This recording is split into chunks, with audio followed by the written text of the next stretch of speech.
This show was created with the sole purpose of being able to inspire other people and to be able to give back. Hey guys, Dan here with Dan's Millionaire Code, and it's so great to see you guys and gals out there. And every week I bring you an amazing entrepreneur who has literally built something from nothing. And really cool thing is this, it doesn't require any fee. There's nowhere to put your credit card in. I ask you to do 3 things though if you find this valuable. 1, execute. If you just listen to this, you don't do something, then you wasted everyone's time, so please don't do that. Execute. Second thing, share it with friends and loved ones. And 3, you guys know I love Tim Ballard and Operation Underground Railroad. If you make money above what you're making now, take 10% of your net gain and give it to a great charity. I like Operation Underground Railroad, but if there's one that's dear to your heart, please give back because I promise you it'll come back to you. All right, today's guest is my friend and unstoppable entrepreneur, Aaron Wagner. He goes by Wags, right? Yeah, Wags. Okay, so Wags, that's what he lets his friends call him, and we're all his friends here. Absolutely. And so I pulled a little bit on the internet from you because you've got so many projects going, and you played pro ball for a while, and not as long as anybody would hope, but yeah. And you got me a bunch of gift cards for my employees for Christmas for cookies. Yep. So Crumble Cookies was just tasty. And you own a bunch of those stores. Sure. You opened this cool place called Mas Por Favor. Yep. In Vegas. Taco and Tequila Bar in Vegas. Yep. Did I watch the videos? It's packed. Packed every night. Last night, Taco Tuesday, was just packed. So Taco Tuesday, Mas Por Favor. Yep. I got to go check it out. I have a store in Vegas. Oh, do you? Awesome. There, and so we're there quite a bit, and so we'll have to bring all the boys and girls Absolutely. out there. Yeah, we do private corporate events and everything too, so we'll take care of it. You got a lot of stuff.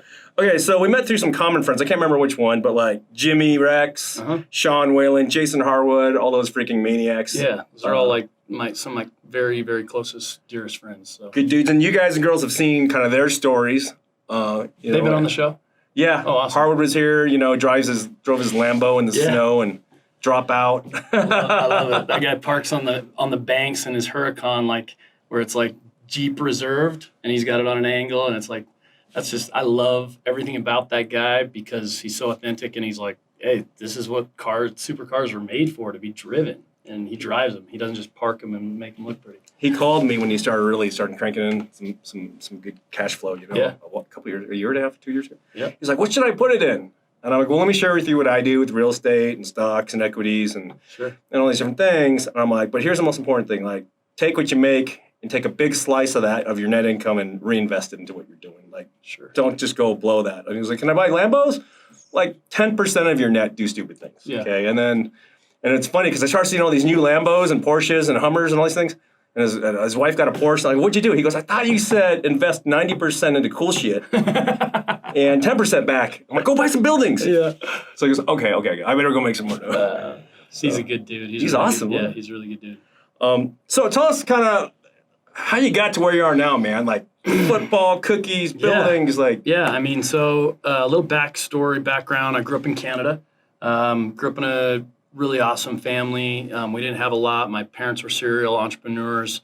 And when I say serial entrepreneurs, everybody always thinks like successful entrepreneurs. My parents were entrepreneurs and serial ones at that, but never very successful at it. Oh. And so my mom, she worked her tail off. She always was a hairdresser, owned her own salon, but just kind of barely got by.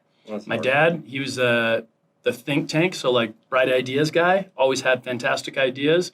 Execution, implementation, management, not a strong suit. And so a lot of startups, a lot of failures, but just as anybody that's done a lot of businesses and experiences and ventures knows that you learn a lot from the failures and from the hard times. And so I think he's continued to learn and refine, but it was one of those things where I got to learn from his failures too. And so growing up, watching entrepreneurs and being conditioned to think that was kind of the only way is why I'm where I'm at today in terms of being an entrepreneur and a business owner. Because somebody asked me like, why were you inspired to be an entrepreneur? I was like, well, I grew up just seeing that. I didn't none of my parents had a job, So it was like, I thought that was the way you just survive. So, my parents divorced when I was 15 years old. Me and my little brother, my sister moved with my mom, and they moved into government housing. Me and my brother, he's 2 years younger than me. We pretty much were on our own at that point. My dad took a job in a different city, so we were just kind of like trying to take care of ourselves. He would send money back and that kind of thing, but we were like, how old were you? Scrapping 15. Oh, dude. Yeah, so we were just like trying to survive, and I was trying to take care of him. And That's the year I got booted out and came to Utah alone. So that's awesome. Yeah. So anyway, had to grow up kind of quick, and I realized very quickly at that point that if I wanted to be anything other than like a rig pig in northern Alberta doing oil or pumping gas, that I had to figure out a way to get school paid for and come to, my dream was kind of to come to the States and live the American dream, as most immigrants have. And so I just knew there was a lot of opportunity here. And wild, crazy story, I ended up getting involved in football late in high school. So most people start when they're really young, but growing up in Canada, football's not a big deal. Like, everybody plays hockey. Oh, yeah. My mom wouldn't let me play hockey because it was too dangerous. Football's pretty dangerous. Yeah, but she didn't know anything about football, so she didn't think anything of it. I was playing volleyball. I ended up getting cut, thinking my whole world was coming apart, and I was my whole life was over, and was watching my little brother's football practice, and ended up, ball rolling here, running some plays, and ended up playing football. And so, it turned out what I thought was the worst thing that ever happened to me in my entire life turned out to be a really great blessing, because I ended up being a lot better at football than I was at any of the other sports that I was doing. And cool. Earned a football scholarship here to the United States, came here to school, got my schooling paid for, went on, played pro football for another 3 years, created relationships, and obviously just some credibility and things that I've been able to leverage over the years in business. And so looking back, that was one of my first really poignant lessons, was like this time where I thought it was literally the worst thing that ever happened to me in my entire life. I was able to with perspective, hindsight, now see that worst thing turned out to be maybe the best thing that ever happened to me, and is one of the contributors of everything that I have in my life right now. So my mom had a lot of wisdom at the time. I remember I came home crying. I was actually on the team. I'll give you a little backstory. I was on the team the year before. I was kind of the captain coming into this year. We were in tryouts. What happened was there was like 15 players on the team still, and typically teams maybe like 10 or 12 players. So a couple of the other people that were on the bubble and were afraid and looking over the shoulder, they were like, "Hey, Aaron, when's she going to make the rest of the cuts?" Our coach. So at the end of practice, I, having already been on the team, feeling pretty secure about my position, was saying like, "Hey, coach, when's the rest of the cuts going to be made?" And she was like, "Why don't you guys all come in?" And so we all came in, huddled in a circle. She said, "I want everybody to close your eyes." We all closed our eyes, and she said, "Whoever thinks that I should make more cuts, raise your hand." So me and the other kid that was on the team the year before too, like the co-captain, we raised our hands, but we're not allowed to see who else is. We put our hands down. She says, "Everybody open your eyes. Whoever raised your hand is cut." Holy. And I was like, "No, dude, understand, like, for people watching this, they think this is like no big deal, because I'm a kid. Who cares? You got cut from a volleyball team." But my entire identity, my whole life, like, was sport to sport to sport. So it was from like basketball to soccer to volleyball to baseball, track. And so now all of a sudden, I've just been cut from this team. I feel like my identity's gone. I'm super embarrassed. I go home, and I remember super clearly, I'm standing on the staircase. I'm crying, like bawling, like just 15 years old, 14 years old. Sucks. And my mom comes down. She sits down on the staircase with me, and she kind of grabs me by the shoulders, and she's like, "Aaron, look, like, everything happens for a reason." And I remember at the time, like, this is my response, like, "No, nothing happens for a reason. My life's over," just crying like a mess. And so that happened. I go to school. I come home. I'm bored out of my mind. I have nothing to do. You can only shoot hoops in the driveway for so long. But my little brother starts playing football. And I don't know the difference of a touchdown, a field goal, when you kick, how many points, nothing. Like, I've never grown up watching football.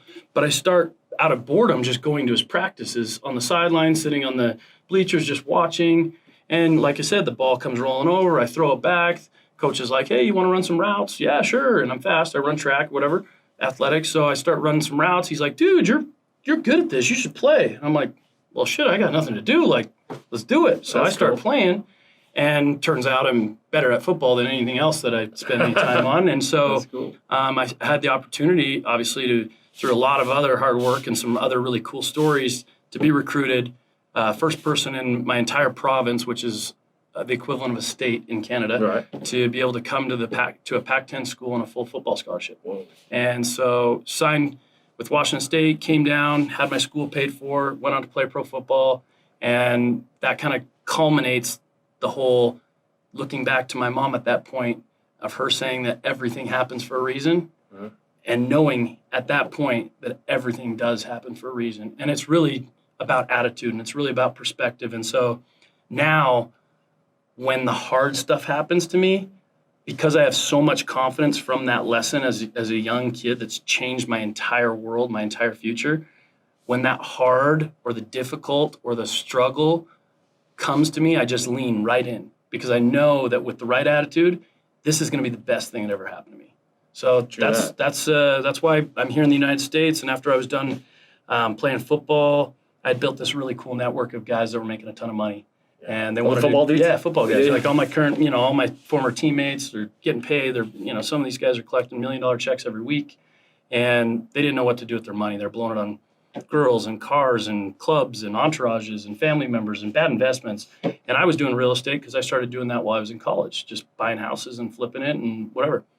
And so I was doing this in my off season, and they started investing with me and built a really cool track record with a bunch of guys there doing deals, which at the time I just thought I was really, really good at real estate. Looking back, it was the foreclosure crisis, so everything I touched, everything we bought was like half a replacement cost. You just the wind was with you. You just couldn't lose. Yeah. The wind was blaring. So it was like, oh man, I'm good at this. Why is everybody jumping out of real estate? Like, this is so easy. It feels legal, But I had really good timing. I was able to leverage those relationships and start building my real estate investment firm. And then after I retired, continue to use and build off those relationships and that track record. Started investing in a lot of other companies, doing some seed stuff, VC stuff, growth equity stuff.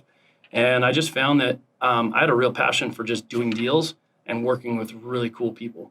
Yeah. And so now my firm, essentially the number one underwriting criteria for us, people are always like, hey, what specialties do you invest in? What do you guys do? And honestly, like, my firm was built out of just being an opportunist. But at this point, the number one underwriting criteria is, can I be excited about this business or opportunity or project?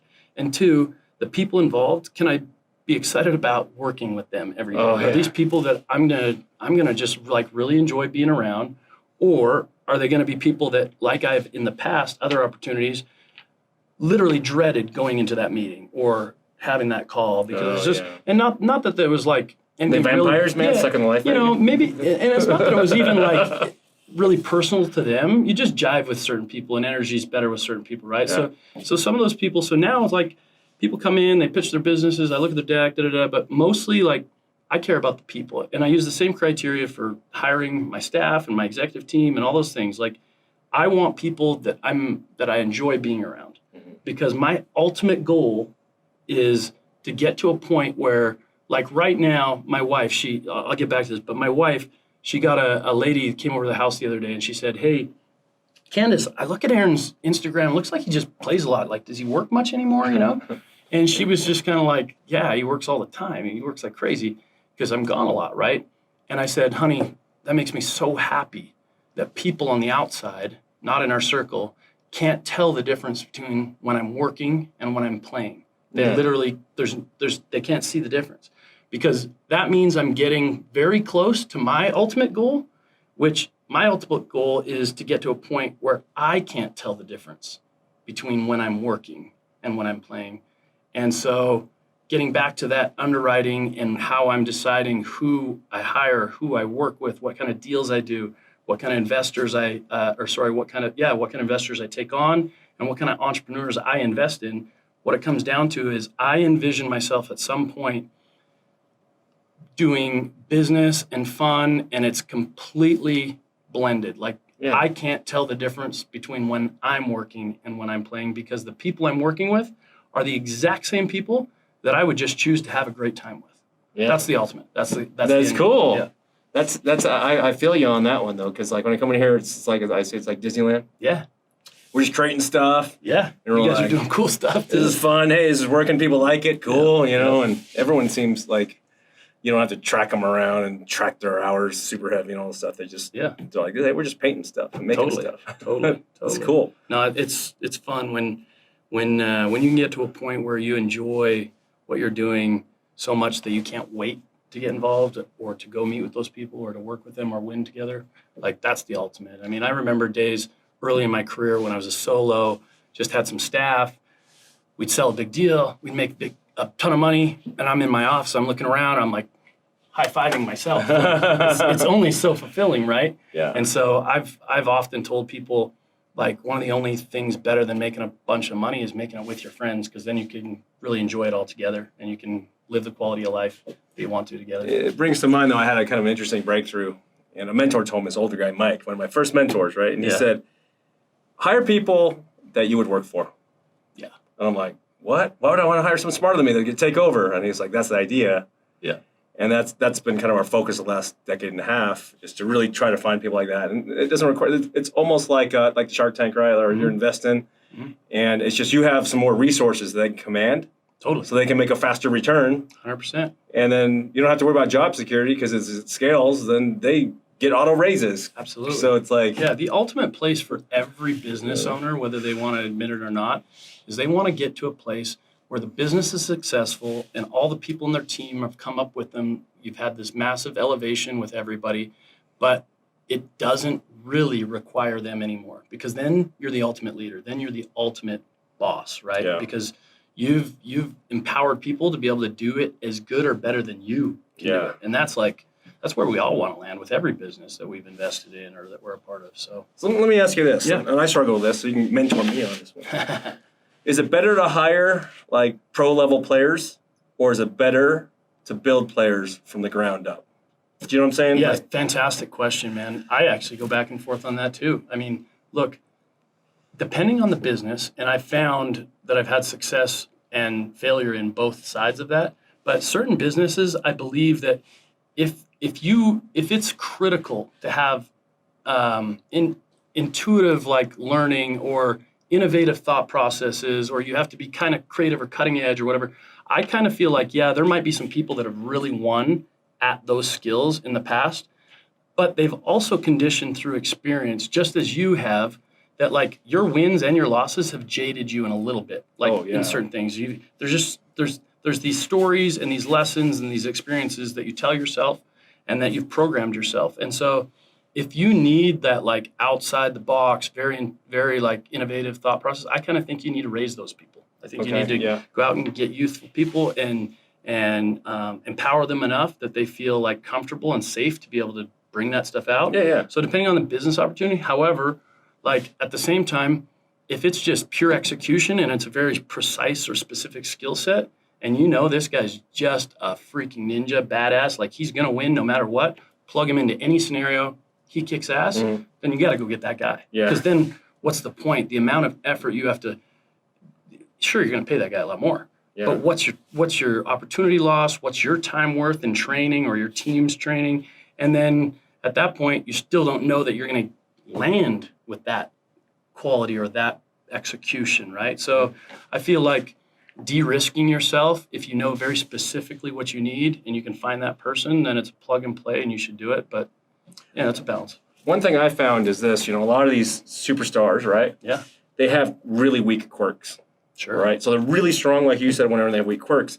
But usually they'll have a big book of business. Yeah. Right? And if they could solve those problems for that book of business with kind of like what we're strong at, that's like the Mentos and Coke type of thing, right? Yeah. So you bring them on, and it's cool. I've had guys come over and go, dude, I'm asking for this amount. I'm like, dude, you want how much? And he's like, well, I can totally make that selling, like, of course I want that. Yeah. And I'm like, but the smart ones have said, look, dude, you're going to make 10x return minimum on me. So whatever you pay me, you'll make 10 times more, and they'll put a plan in with KPIs and target deadlines and things like that.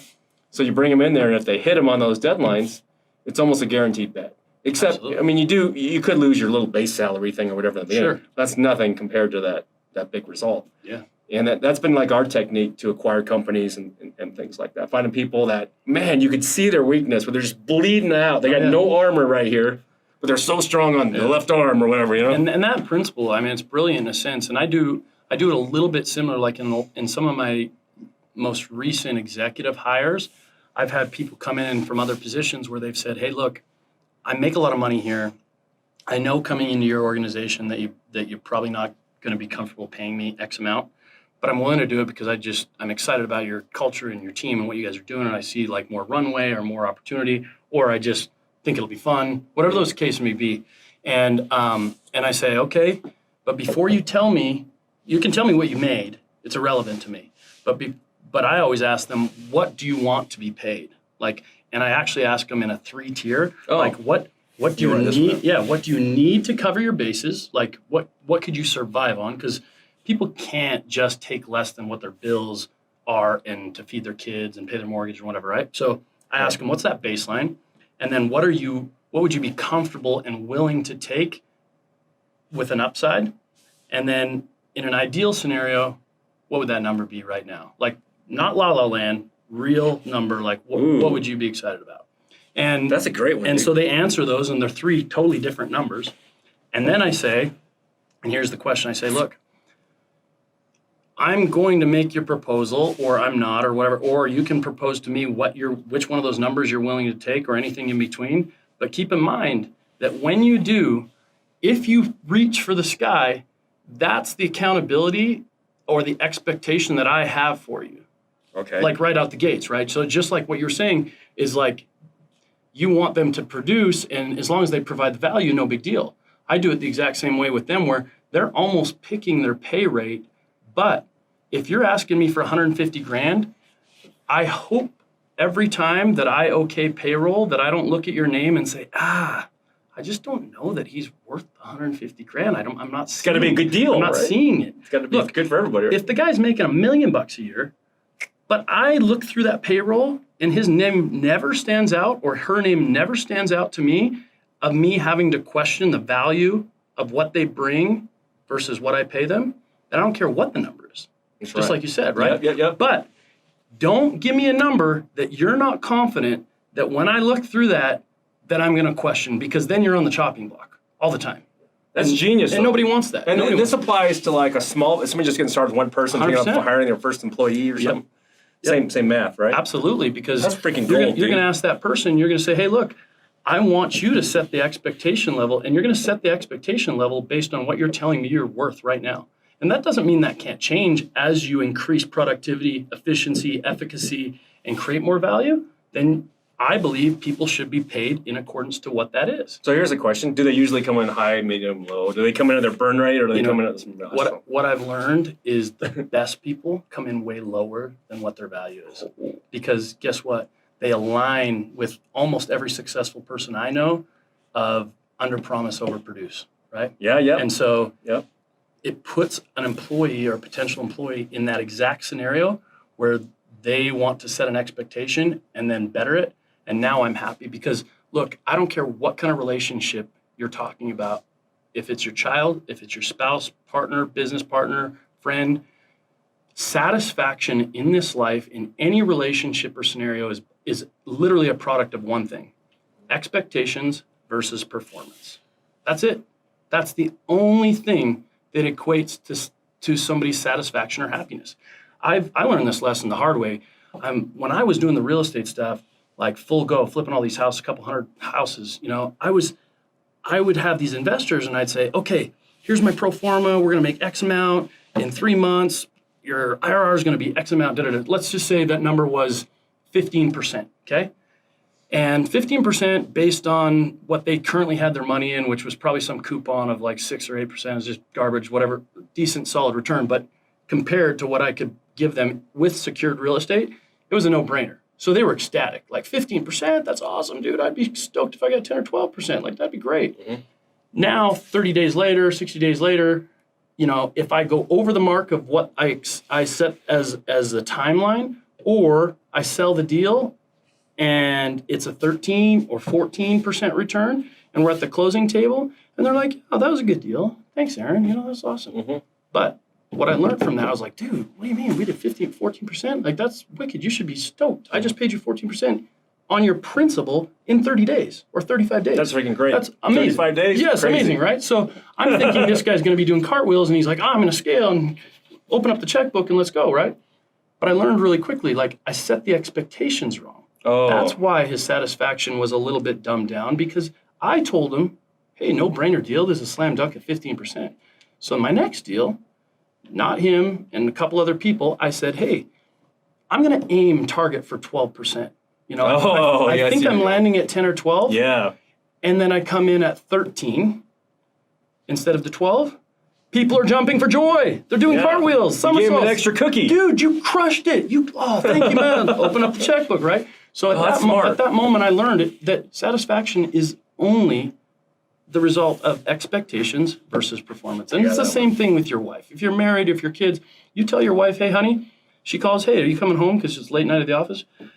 Yeah, I'll be home in 5 minutes. If you get home in 20 minutes, Oh, dude, you're dead. you're an asshole. Yeah, You're dude. gonna, like, why You get can't the you just do couch. what you're supposed to do? Right? We all know that. If you get that same text and you're like, honey, I don't know. It's a late night. I got a lot of crap to do. It could be an hour or two. And now you come home in 45 minutes, which is a half hour later than the 15 that you talked about. Yeah. She's like, oh, I'm glad you made it home early, honey. I'm going to try that, dude, tonight. Right? Better hustle. Expectation versus performance. That's how everything works, man. Your business partner. It's so simple, but like we all forget. That's it. And so it's not like you want to downplay yourself because you want to be able to push yourself and obviously be excited and inspired to get better and progress. But at the same time, like, you're always going to make people happier if you set expectations very realistically and then just overperform and overproduce. I didn't even have to, all these years I didn't have this connection on that level though, because typically you give a little more. Totally. It was kind of funny. We were selling these computers, right? Yeah. And so we sold like trillions of them for Christmas, right? Yep, And everyone was I like it. happy. And I'm like, guys, hey, I want to make an expenditure. And they're like, what's that? I want to send everyone who bought one like a T-shirt that says like Zydex and chill, and a bag of Doritos and stuff, and just a little handwritten note that looks handwritten that says, hey, here's why you game, bro. That's awesome. And then like they're like, what a waste of money. This cost us 20 grand or 30 grand or something. I'm like, just freaking do it. We did it. And all these videos popped up on the internet. It's amazing. They're like, this dude sent me freaking Doritos. You probably got more than $1 million in marketing off a $20,000 investment, and you created an experience with those customers of loyalty that you couldn't actually have even bought. Just the small things, right? Small things. Yeah. So, okay, I'm going to try that with my wife tonight, man. That's a big one. But it's the same thing with your kids. Same thing with anybody that you work with. Just I'm going to shift gears here to something kind of painful. Let's do it. We've talked a lot of pleasure on your growth and all these wonderful pieces of wisdom to help all the entrepreneurs out there. Mm-hmm. Dude, I want to hear about when you got your ass kicked really Smashed. hard, man. Like freaking like scared, like shivering in your boots, man. Well, early in my career when I had losses, I was in that exact place, like mentally, physically, everything, emotionally, like got my ass handed to me, teeth kicked in. What do I do? How do I pivot? Where do I start? How do I pick things up? And that's how I felt. That's happened a few times throughout my career. Whoa. But the cool part about it is that even with those similar scenarios facing me in certain businesses or investments now, I don't feel any of that anymore. Oh. One, because I have the experience, and what loss and failure teaches you is, in retrospect, is that the hard times, you learn way more from them. Yeah, Dude, I went 7 years of never losing an investor's dollar, ever. Like, my pitch to an investor, I used to sit down, and it was like cliche, but I would always be like, look, I care more about the return of your principal than the return on your principal. And I can't brag about 28% IRRs, but I will tell you this. I, in 7 years and a few hundred deals, have never, ever, ever lost one of my investors' principal. Not even $1. Wow. Which, dude, that sounded awesome. And I used to tell these to some of these guys that have been investing like 20, 30 years. And they'd be like, that's great, Aaron. You just haven't done enough deals. And I'd be like, what are you talking about? I'm freaking awesome at this, Like, this is my inner talk. And they'd be like, you just haven't done enough deals. Everybody loses sometimes. And when that happened, it was devastating because, one, that was kind of like my identity, is like, I'm so protective. I take care, like, it's security first, and, I'm hedging risk and all that kind of stuff. It's number one underwriting criteria is protect the principal. But things happen, black swan events, that you have no way to protect yourself from. Mm-hmm. One of my closest friends is a guy you know very well here in the Valley as well. Sold a company for almost $2 billion. Mm-hmm. And one of the things that he told me after I'd lost a lot of money, a lot of my own money, is Johnny? And some of my investors' money in a deal, was he said, Aaron, you got to dust yourself off, like pick yourself up right now, because there's some things that we cannot underwrite. And I'll tell you one of them, and this is what had happened. It was a totally black swan event, something I couldn't have controlled, but I was still beating myself up. Like, I'd lost a lot of my confidence in business. Mm-hmm. And he said, you cannot underwrite fraud. You can't. No. Like a guy can bring you a deal, show you the P&Ls, show you the numbers, show you the bank statements, but if he fraudulated any of that stuff, there's no way for you to know. Like, you can do things to help mitigate those risks, calling customers, doing this, getting references, but the fact is you cannot underwrite fraud. So if somebody completely defrauds you and you check the boxes of your due diligence and everything else, then you can't hedge that. And so the light bulb turned on. I really appreciated that he said that, and he told me that because he cared about me. He wanted me to be my best self again. And so I dusted myself off and said, okay, dude, I got my ass kicked. I lost $12 million of my own money that I'd worked really, really hard. That hurts. And yeah, it hurt bad. And not only just the cash, but I was at that time, that business, I'd taken from $300K a month to $90 million in revenue. Nice. And so that year, and it was like in less than 12 months. And we were doing between $1.5 million and $2 million net profit a month. That's awesome. Yeah, it was fantastic. Like life, I was just like, sitting back, ready to go, But when that happened and it all shut off and it's something that I couldn't control, it was devastating. Like I said, it did hurt my confidence. I played the what if game and all those scenarios of I should have done this and I should have done that and I could have done this and I could have done that. But ultimately, what I learned from that experience is, one, hard times, like when they happen to you, they feel all-encompassing. Like the whole thing feels so heavy, right? Because it's your whole world. It's all a reality. But people, when you're in the middle of it, you don't realize how quickly hard times pass. Yep. And most people, they don't know it until it's happened a few times and they've gained confidence and practiced losing. So I know that sounds bad, but I think it's hilarious. Not hilarious. I think it's a little bit crazy how every personal development coach or business guru or this, that, they'll constantly talk on podcasts or stages about how the most successful people they know have had a lot of losses or had a lot of failures and they've learned and elevated themselves. And they always touch on that, but it's just like a skim on the failure and the loss. And then the big bang at the end is like, but now I'm awesome. And now I overcame and it's heroic. And that's cool. But what's really important, at least from my experience, is let's talk about the failure. Like, that's why I'm glad you asked that question. Because one of my most important things that I try to teach young entrepreneurs is, hey, you got this business plan. If you make it to where said business plan is a sustainable and viable business, it won't look like said business plan. Mm-hmm. Like, you will pivot, you will change, shit will happen. It will be totally something different if it succeeds. But in the interim of those failures, hardships, dead ends, speed bumps, whatever they are, if you can get really, really good at not like making that all encompassing and taking it personal and just failing well, that's what I say, failing well, because it's actually a skill. People don't want to think about that, and they sure as hell don't want to preach like, hey, get good at failing, right? It doesn't sound super inspiring or motivating, but I promise you it's one of the critical keys to being successful. People that I know are the best, most successful business people in the world are the best solutions people in the world.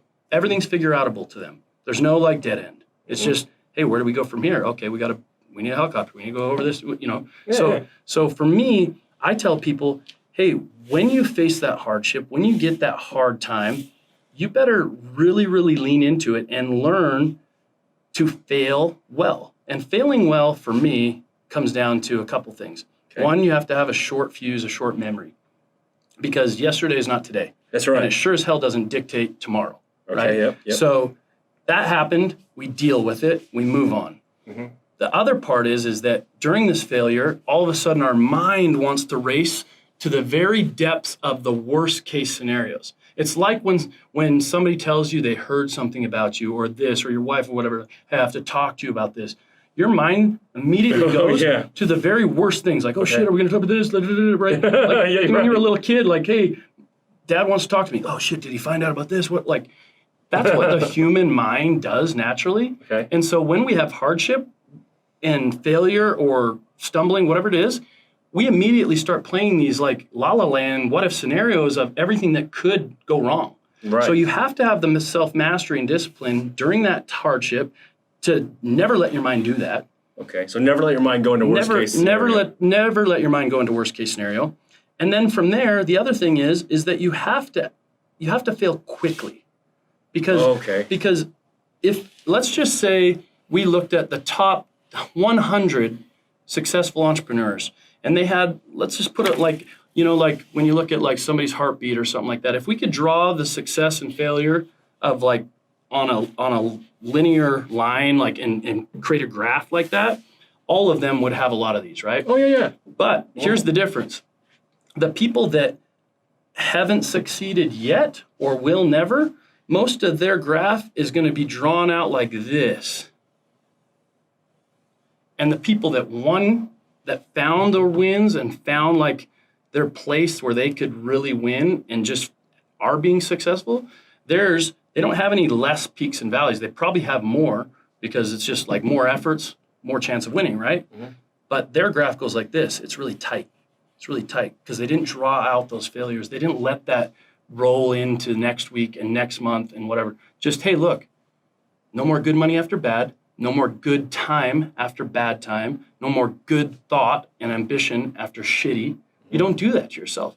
You lost, you own it, you take the lesson, you move on, boom. I've been good at that because I got a shitload of concussions, so I just don't remember. That's good. So a lot of people are like, hey, man, how do you like move past? It's like, man, I had like 25 concussions, so I just wake up in the morning and forgot that I got my ass kicked, so I'm ready to go. But people have to learn that skill. A lot of what you're talking about, Johnny Pistano was on the show, and Lance Bullen, he's got $3.5 billion in real estate. Yep, Comina. But all of them have just simply just said this, Dan, look, you'll go like, 8 years, 10 years, or whatever, things will be great.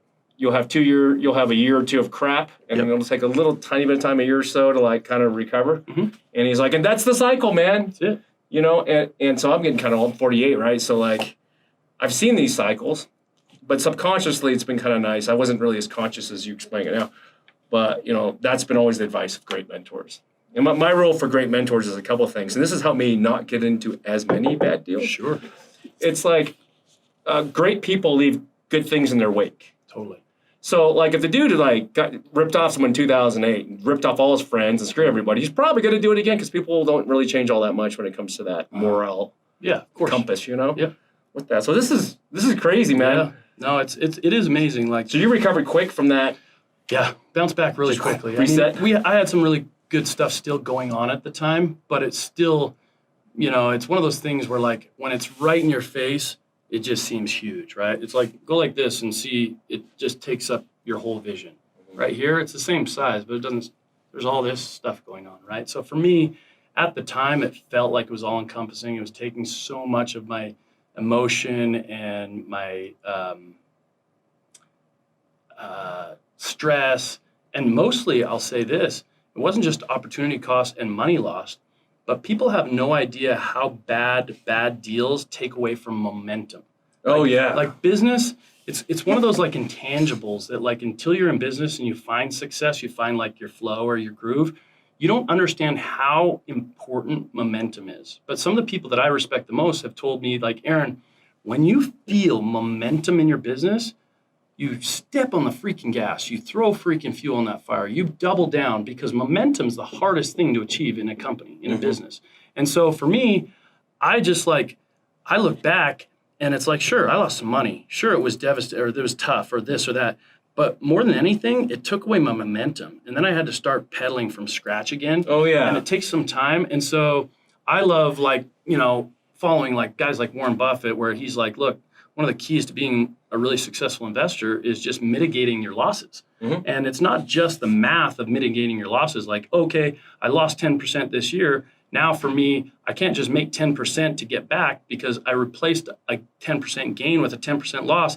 The next year, I got to do 20% just to get back to where I would have been. Yeah. People don't understand that math. It's not like, oh, lose 10, gain 10, and I'm at basis. No, you're still 10 points behind basis. Mm-hmm. That's math. That's great. But what none of that factors into is the momentum that you lose. Yes. In a bad deal. So when you're talking about mitigating losses as being a smart, sustainable investment strategy, like as much as the math is important, it's also something you don't see on the charts or through numbers, that momentum, because it takes away so much. All that wind out of your sails, like it's tough because there's no more coast. Yeah. Sure. I'm thinking about this a lot while we're talking. A lot of people have a hard time when they're, getting their butts kicked to be able to, we all don't have football concussions. So, is there a technique that you use? I know there's one that I've got I could share with you, but I want to hear what your technique is to deal with yourself psychologically when that battle's going on. I think for me, I have to go back to the default and remember, like, because it is actually hard. Like, there's been times where I've questioned my confidence and my competence in being good at what I do. It's been that hard. And so, but ultimately, I think what allowed me to dust myself off, get back up, and like start sprinting again was that I had to go back to this default fundamental place where I believe in myself. I totally 100% believe in myself. What do you tell yourself, man? So when I was a kid, like my parents, there were some things that they were not good at, but one thing that they were probably the best in the world, like ever at, was instilling unwaverable, like superhuman confidence in me and their other children. Like there was like completely unwavering confidence that they instilled in us. It was like every day, like, Aaron, you're the best. It sounds cocky, it sounds whatever. I don't care. Other parents will even say, oh, that's not healthy. I don't give a shit. My parents told me every day, Aaron, you're the absolute best. At anything you want to do, you're the best. And you can do it, anything you want to do. You just have to put in the work. You just have to believe in yourself. And so, like, you got kids, man. If your kids come out of the womb and you tell them the sky's purple, what color is the sky? Yeah. It's purple. Yeah. And when things get hard, they're always going to pull from the people that they trust the most, those belief systems. And so if you tell your children they are the best, they can do anything, they believe it internally. That's it, dude. They can pull from that. And so for me, that's my technique, is I have to go back to, do you believe in yourself? Of course you do, Aaron, because here's your track record. You came from nothing, you did this, you wanted this, you were the best at this, you always want, and so if I can go back to there and build myself back up, then let it go and let's go, because I'm a winner and I can win again. And that's why, like, now, that's a big thing to have. It is. But, a lot of people ask, like, man, even with starting new businesses, like, well, Aaron, why would you take this on? Because this could just jeopardize everything else you built, or this could do this. It's just a liability. Or risk doesn't scare me because nobody gave me my money. Nobody gave me my wealth. And for those people that want it or inherited it, they should be scared, I think. Honestly, they should protect it. They should go buy bonds or something. Absolutely. Be safe, like, mitigate all risk, super safe. For me, like, it goes away tomorrow, don't give a shit, still got me. Exactly. I can do it again. I did it from nothing, I'll do it again. I'll actually be better at it, faster at it, more efficient at it. We're starting a game show, and I want you to be one of the guys on it. Dude, I know the game show you're saying right now. So, Rick White was on here. He sold his company for like $3.5 billion, Fusion IO, right? Yep. And we've been friends forever. And he's been up and down. He got his ass kicked. But I can't believe you're going to say this. Is that Naked in the City? No, but I think so. I'm wrong. What we do is it's got to be a city that we've never been in, right? We don't know people. We're already in it. And they're going to drop us in there with some shorts and clothes and sandals and like $100. Yep. And all Gotta the make proceeds, $100,000 in the next 30 days or whatever. Well, whatever the number is, who makes the most, Yes. and it goes to our charity of our choice. Love it. Dude, you can talk to our mutual friend, Sean, many people. I said, look, you know what would be fantastic is a reality TV show. And I said, look, we'll put a little spin the wheel with a bunch of top cities on it. You spin the wheel, and I land at that city, and I got to go there for 60 days with nothing. Yep. A couple $100 I'm not allowed to use my phone, my contacts, or anything. I got to start from scratch, and I got to make $100,000 in 90 days. And I'm 1,000% confident I could do it. Me too, every dude. single time. Absolutely. So it's interesting because when you get that confidence in yourself, then like all you have to do is remember that. Those hard times you're asking, hey, what do I do? That's what you do. You go back to that place where you believe in you. Yeah. And no matter what happens around you, I still got me, man. Because that's the most important part. Yeah. I got me. You guys and girls need to listen to Aaron. If you've watched The Matrix, when Neo can see all the ones and zeros, you guys may think guys like us are insane, but those ones and zeros got, there from being banged in the head a lot. Absolutely. So, dude. It's great to see you, man. I'm so pumped that you came on. Thanks for coming on. We've been trying to get you on for a long time. Absolutely. But finally, we're just touching the tip of the iceberg, and we have limited time, but where can people find you? Instagram's the best way. Aaron Wags, at Aaron Wags, so AARONWAGS. And then I have a link on that in my profile, in my bio. I just started a YouTube channel. So Yeah. doing a lot of like my I watched it Monday, this morning. Wednesday, Friday stuff. Just short clips, 5-6 minute videos that kind of give some business, family, wisdom, rant, mad gab, all that. And kind how of much stuff. does it cost? Zero. And it never will, ever. Like, Do you ask anything of your followers? yeah. If So you, if, what do they if do? you enjoyed it, like it. There you go. If you find value in it, share it. If you want more of it, subscribe. Simple as that, That's guys. Okay. Aaron, thanks for coming on. Absolutely, Man, I man. love it, man, having Thanks you for on. We having try to me, get you man. on for so long. It's great. You're a stud. So, friends, if you enjoyed this, you found value in this, like Aaron said, share it, like it, subscribe to it. Thank you so much, and we'll see you guys again next week. See ya. This show was created with the sole purpose of being able to inspire other people and to be able to give back.